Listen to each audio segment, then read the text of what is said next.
पत्रस 2 अध्याय निकालें और उसके 19 पद से 19 और 20 पद। पहला पत्रस 2 अध्याय 19 और 20 पद। क्योंकि यदि कोई परमेश्वर का विचार करके अन्याय से दुख उठाता हुआ क्लेश सहता है तो ये सुहावना है। क्योंकि यदि तुमने अपराध करके घूंसे खाए और धीरज धरा तो इसमें बड़ाई की क्या बात है। पर यदि भला काम करके दुख उठाते हो और धीरज धरते हो तो ये परमेश्वर को भावता है। परमेश्वर अपने पवित्र वचन पर आशीष दे। आमीन। पत्रस एक बहुत अच्छी बात 2 अध्याय के 19वें पद के अंदर में बहुत अच्छा संदेश है। और इस संदेश की मुख्य बात है कि आज हम क्या देखते हैं, कुछ लोग तो अन्याय से दुख उठा रहे हैं और कुछ लोग गलती करके दुख उठा रहे हैं। 2 प्रकार का, जो गलती करके या अधर्म करके या किसी प्रकार का गुनाह करके दुख उठाते हैं तो उनके लिए तो लाजमी है कि उनको दुख उठाना ही पड़ेगा। लेकिन एक तरफ क्या आ रहा है कि जिसने जीवन में कोई गलती भी नहीं करी, कोई पाप भी नहीं किया, किसी का बुरा भी नहीं चाहा, ना किसी का बुरा किया, लेकिन फिर भी समाज ने और समाज के लोगों ने उनके साथ क्या किया, बुरा किया। लेकिन उनका जीवन परमेश्वर के सामने यदि सही है तो बहुत अच्छी बात लिखा है प्रभु के लोगों 19वें पद में। क्योंकि यदि कोई परमेश्वर का विचार करके अन्याय से दुख उठाता हुआ क्लेश सहता है तो ये कैसा है, सुहावना। ये बात परमेश्वर की तरफ से सुहावनी के अन्याय के साथ क्लेश उठाना। अन्याय के साथ क्लेश उठाने का मतलब क्या है, इसका मतलब समझते हैं कि किसी व्यक्ति ने नाजायज या कोई किस्म का कोई गलती करे नहीं, लेकिन फिर भी उसके ऊपर में क्या किया जा रहा है, दबाया जा रहा है, उसको परेशान किया जा रहा है, उसको क्रिटिसाइज किया जा रहा है, उसको बुरा भला कहा जा रहा है। लेकिन वो अपने परमेश्वर में पूरी तरीके से परिपूर्ण है। अब परमेश्वर के साथ अपना जीवन चला रहा है या परमेश्वर को उसने अपना आधार मान रखा है। मालूम है, जब किसी परमेश्वर के दास या दासी के ऊपर में कुछ अन्याय होता है तो मालूम है क्या होता है, परमेश्वर लगातार उसको देखता है। हालेलुया। परमेश्वर देखता है जब उसके किसी दास या दासी के साथ में कुछ अन्याय होता है। अन्याय का मतलब मैंने कहा कि नाजायज तरीके से उसको सताया जा रहा है। आज हम क्या देखते हैं, मसीह समाज में आज बहुत से लोगों को नाजायज तरीके से क्या किया जा रहा है, सताया जा रहा है। आज वर्तमान समय में बहुत से पास्टरों को नाजायज तरीके से सताया जा रहा है। उनके ऊपर में झूठे आरोप लगाकर उनको सताया जा रहा है। वो निर्दोष हैं, लेकिन फिर भी उनकी निर्दोषता में भी उनके ऊपर में बहुत से मुकदमे लगाकर उनको जेल में डाल दिया जा रहा है। लेकिन सबसे बड़ी बात क्या है कि सब कुछ सहने के बाद में वो अपने ऊपर में अन्याय होता हुआ देख रहे हैं। उन्होंने कोई गलती नहीं करी, उसके बावजूद भी अपने परमेश्वर में वो फिर भी बड़े खरे निकल रहे, वफादार निकल रहे। तो क्या लिखा है, ये परमेश्वर के साथ दुख उठाना, ये परमेश्वर को कैसा नजर आता है, सुहावना वाली बात। यानी कि ये बात भी परमेश्वर को बहुत अच्छी लगती है कि आप सब कुछ इस संसार के अंदर में प्रभु यीशु मसीह के पवित्र नाम से होकर यदि आज आप जो कुछ सह रहे हो, ये परमेश्वर का पवित्र वचन कहता है क्योंकि ये सुहावना है। 20वां पद, क्योंकि यदि तुमने अपराध करके घूंसे खाए और धीरज धरा तो इसमें क्या बड़ाई, पर यदि भला काम करके दुख उठाते हो और धीरज धरते हो तो ये परमेश्वर को भावता है। समझे क्या लिखा है, क्या पढ़ा अभी हमने, हैं? क्या पढ़ा, फिर से पढ़े जरा। 20 यदि तुमने अपराध करके घूंसे खाए, अब देखिए मैं धीरे धीरे बताता हूं। यदि तुमने अपराध करके, अब समझ रहे हैं, अब ऐसे समझिए क्योंकि इसको हम टुकड़ों में बोलते हैं। यदि तुमने अपराध करके, यानी कि एक व्यक्ति है उसने चोरी करी है, ऐसे में आपको समझाऊं, तो उसने अपराध किया, उसने क्या किया, चोरी का क्या किया, उसने अपराध किया, तो निश्चित है कि एक चोर के साथ में इंसान क्या व्यवहार करेगा। ऐसा सोचिए, अगर कोई व्यक्ति चोरी करता हुआ पकड़ा जाए तो एक चोर के साथ क्या व्यवहार किया जाएगा, क्या उसको पुचकारा जाएगा या उसको फिर कहा जाएगा भैया दोबारा फिर आइए फिर चोरी करिए, नहीं। वचन क्या कह रहा, यदि तुमने अपराध किया है, तुमने कोई किस्म का पाप किया है, तो उसकी तो निश्चित है कि परमेश्वर का वचन भी कहता है और संसारिक लॉ भी कहती है, संसारिक कोर्ट कचहरियों में इस चीज के जजमेंट होते हैं, तो उसको दंडनीय है। लेकिन दूसरे दायरे के अंदर में परमेश्वर का वचन अब क्या कहता है अपने गौरव भाई, यदि तुमने अपराध करके घूंसे खाए और धीरज धरा, तो उसमें क्या बड़ाई, तो इसमें क्या बड़ाई, यानी कि बुरा करके अगर तुम्हारे साथ में कोई वो बुरा व्यवहार कर रहा है फिर तुम सब्र कर रहे हो, तो पतरस कहता है तो इसमें क्या बड़ाई की बात है, क्योंकि गलती की है, क्या करिए, गलती की है, तो उस गलती की हमें क्या मिलती है, सजा मिलती है अपराध करके।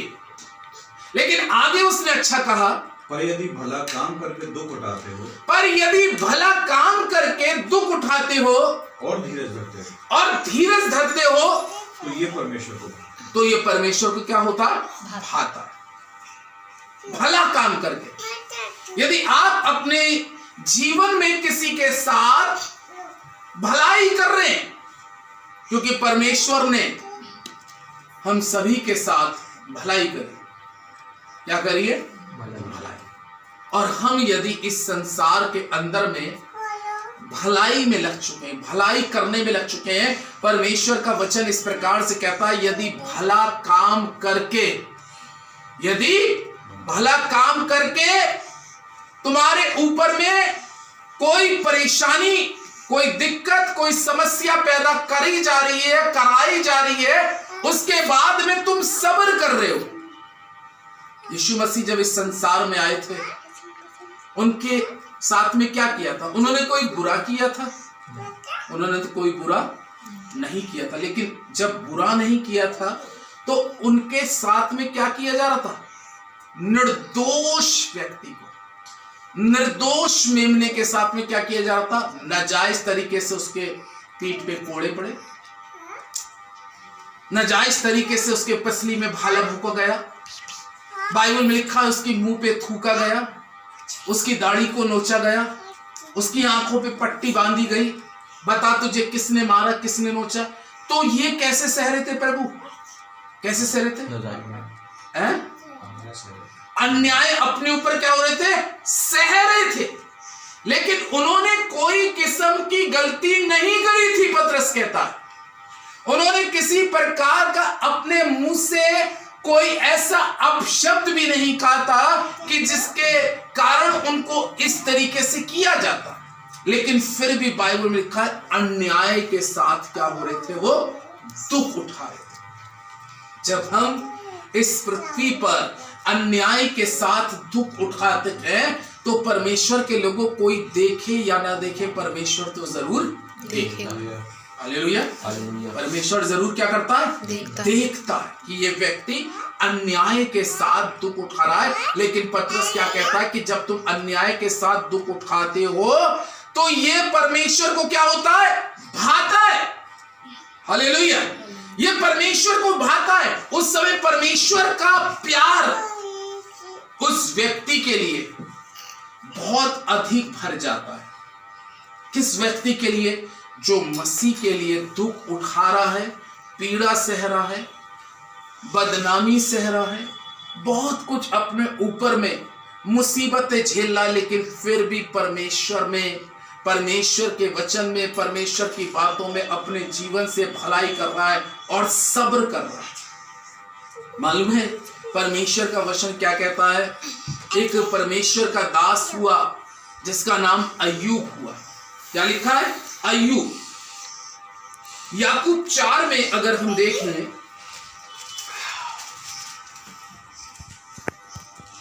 याकूब की पुस्तक 4 अध्याय, अब परमेश्वर का वचन यहां पर इस प्रकार से कहता है 11वें पद के अंदर में, याकूब 4 के 11 में लिखा है, देखो हम धीरज धरने वालों को धन्य कहते हैं।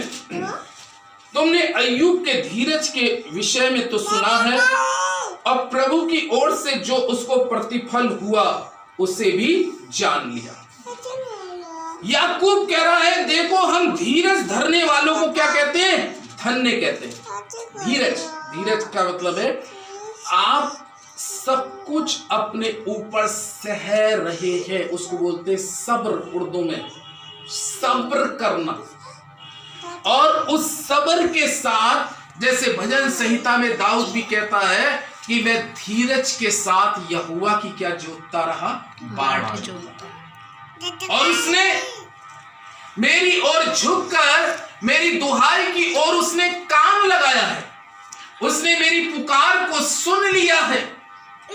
यहां पर याकूब अय्यूब के बारे में एक उदाहरण देके बात करता है याकूब की पुस्तक में, और उसने इस प्रकार से कहा देखो हम धीरज धरने वालों को क्या कहते हैं?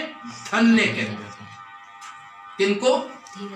धीरज धरने वालों, धन्य कहते हैं। फिर यहां पर अय्यूब का रेफरेंस दिया गया और कहा गया कि क्या तुमने अय्यूब के धीरज को देखा कि वो सब कुछ अपने ऊपर क्या करता रहा? सहता। अय्यूब का सब कुछ क्या होता रहा था? जा रहा था। अय्यूब का सब कुछ क्या होता रहा?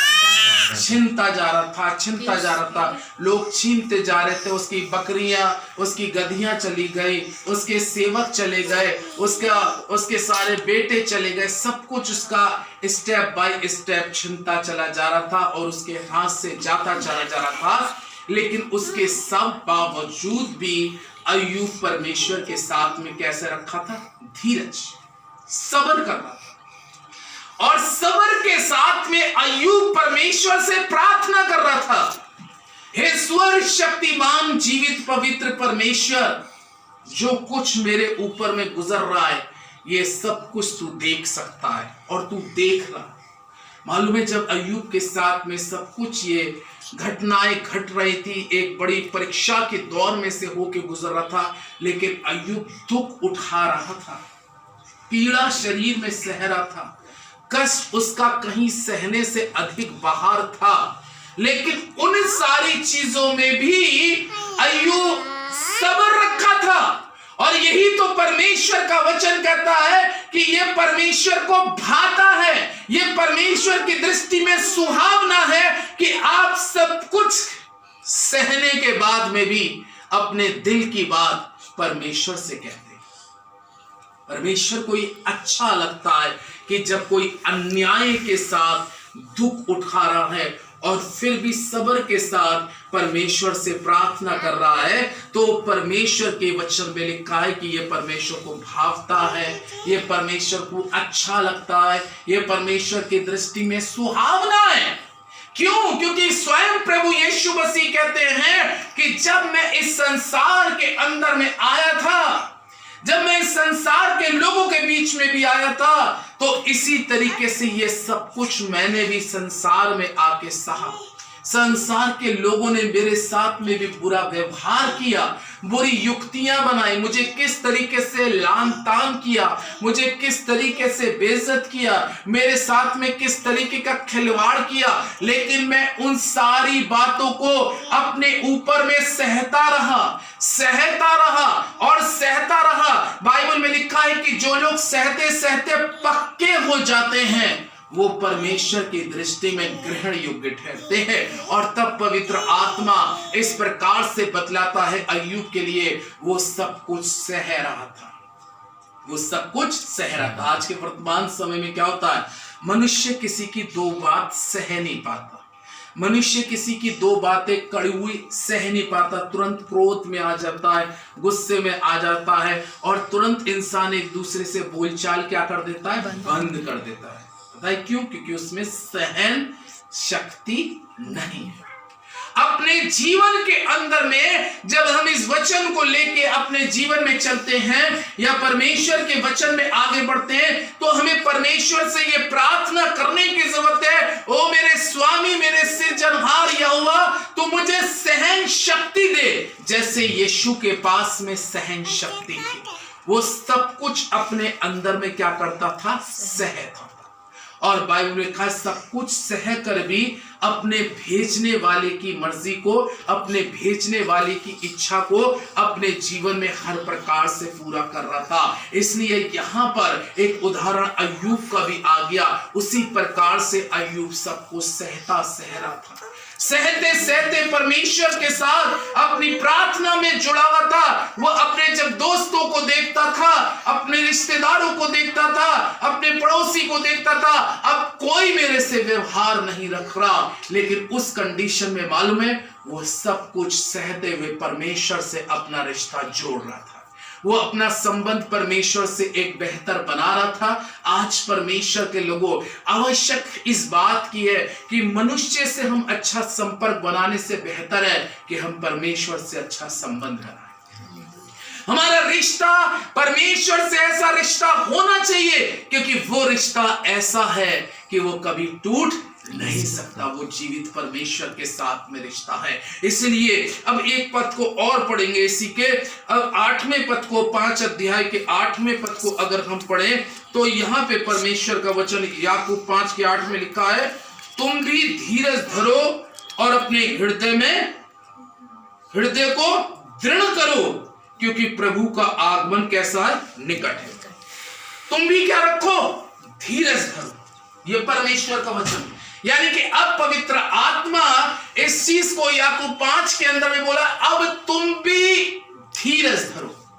और हम धीरज धरने वालों को वचन इस प्रकार से कहता है कि हम क्या बोलते हैं, धन्य कहते हैं जो लोग इस पृथ्वी पर परमेश्वर के साथ रहकर चलते हैं और धीरज रखते हैं, क्योंकि धीरज धरने वाले का प्रतिफल लास्ट में अच्छा है।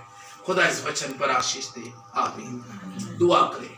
हमारे जीवित महान प्रेमी सामर्थी परमेश्वर, करूबों पे विराजमान यहोवा, तूने ये समय दिया कि हम तेरी संगति में खुदा बाप इस घर में आके तेरे वचन को बता सकें। और प्रभु, कलाम साफ शब्दों में कहता है कि जो अन्याय के साथ दुख उठाता है और फिर भी तेरी इच्छा को पूरी करता है, ये परमेश्वर को भाता है।